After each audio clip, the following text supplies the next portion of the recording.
मोदी जी मैं आराम से रजाई ओढ़े लेटा था, आप मुझे घर से उठा के लिए चले आए इतनी ठंड में। अरे देख रहे हो कितना भयंकर कोहरा है, आप मेरे पास में चल रहे हो, आप भी मुझे सही से नहीं दिख रहे हो। अरे मुझे ऐसी मजदूरी नहीं करना है, 2-4 दिन में इतनी कड़कती ठंड में घर बैठ के खा लूंगा, लेकिन मजदूरी पे नहीं आऊंगा। अरे मोदी जी केजरीवाल बिल्कुल सही कह रहे हैं, बहुत भयंकर ठंड है, मेरे तो हाथ पैर कांप रहे हैं। अरे यहाँ पर शहर में आके मजदूरी करने का क्या फायदा। अरे अपने गांव में कम से कम जगह जगह आग तो जलती रहती है, यहाँ पर तो कोई आग जलती हुई नहीं दिख रही है जिससे कि हाथ को सेक लो। और मोदी जी आपको ठंड नहीं लग रही है, आप तो बिल्कुल बिना कंबल के ऐसे चले आए, हम तो कंबल ओढ़े हैं फिर भी हमें इतनी ठंड लग रही है। राहुल तुम भी अजीब बात करती हो, मुझे ठंड क्यों नहीं लगेगी, मुझे भी बहुत ठंड लग रही है। क्या बताऊं मेरा कंबल फट गया, इसीलिए कंबल ओढ़ कर नहीं आया। तुम सब लोग तो कंबल ओढ़ के आए हो और तुम तो हाथों में ग्लव्स भी पहने हुए हो, मैं तो ऐसे चला आया। देखो मेरे हाथ कपकपा रहे हैं बिल्कुल ठंड में, एक हाथ को मैं जेब में डाले हुए हूँ, एक हाथ से साइकिल का हैंडल पकड़े हुए हूँ।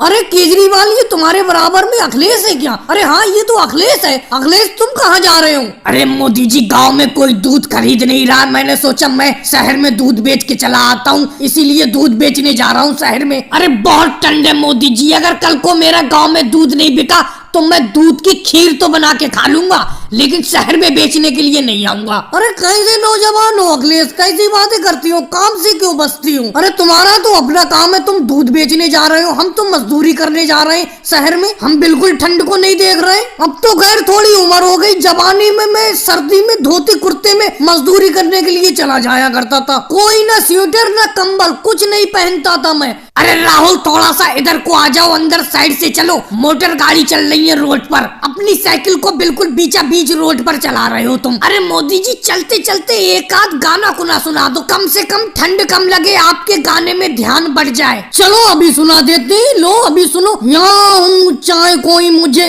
अरे नहीं मोदी जी ये मत सुनाओ, ये मत सुनाओ, इस गाने को सुनाते ही तुम ज्यादा जोश में आ जाते हो, इस गाने को रहने दो, फैक्ट्री पहुंचने वाले हैं, लौटते टाइम सुना देना गाना आप। और भाई लोगों को वीडियो को लाइक करो, चैनल को सब्सक्राइब करो।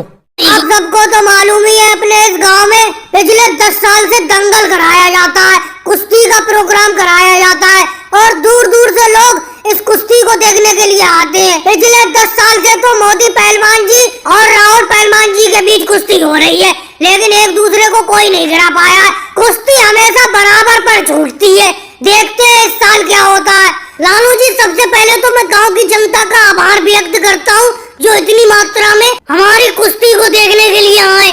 और रही बात इस बार की कुश्ती की, इस बार की कुश्ती तो मैं ही जीतूंगा। इस बार मैं धोबी पचाड़ यानी कि धोबिया पाट दाव की अच्छी तरीके से प्रैक्टिस करके आया हूँ, राहुल को एक ही बार में गिरा दूंगा। अरे मोदी जी 10 साल से तो आप मुझे गिरा नहीं पाए हो, अब क्या गिराओगे? मैं तुम्हारे धोबिया पाट दाव का अच्छी तरीके से काट जानता हूँ, समझे? तुम मेरे निकल दाव से निकल कर दिखाओ। राहुल मैं तुम्हारे निकल दाव से तो निकल जाऊंगा, तुम मेरे बगल डूब दाव से नहीं निकल पाओगे, इस बात की गारंटी है। इस बार की कुश्ती तो मैं ही जीतूंगा। अरे कैसे बगल डूब दाव से मैं नहीं निकल पाऊंगा? तुम मेरे साड़ी तोड़ दाव से नहीं निकल पाओगे, देख लेना।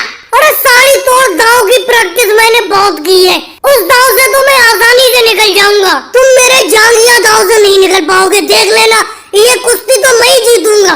अरे जाओ मोदी जी, कला जंग दाव से तुम मेरे नहीं निकल पाओगे, देख लेना। ये कुश्ती तो इस बार मैं ही जीतूंगा। अरे क्या मैं जीतूंगा, मैं जीतूंगा लगा रखा है मोदी जी राहुल जी। मुझे लगता है तुम दोनों सिर्फ मुँह ही शेर हो, ये गाँव वाले इतनी दूर दूर से आए, इन्हें कुश्ती तो लड़के दिखाओ। 10 साल से तो एक दूसरे को तुम लोग गिरा नहीं पाए हो, सिर्फ यही कहते रहते हो कि मैं ये दाव सीख के आया हूँ, मैं ये दाव सीख के आया हूँ। एक दूसरे को गिराओ तो बराबर पे कुश्ती छूट जाती है तुम दोनों की हमेशा हर साल।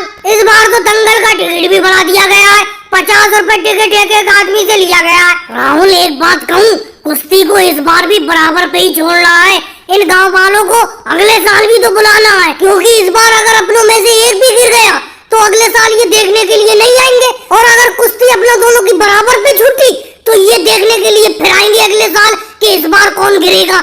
समझे मेरी बात को? इसीलिए बराबर पे कुश्ती छोड़ना है। हल्के हल्के बोलो मोदी जी, लालू जी सुन लेंगे। हाँ ऐसा ही करेंगे।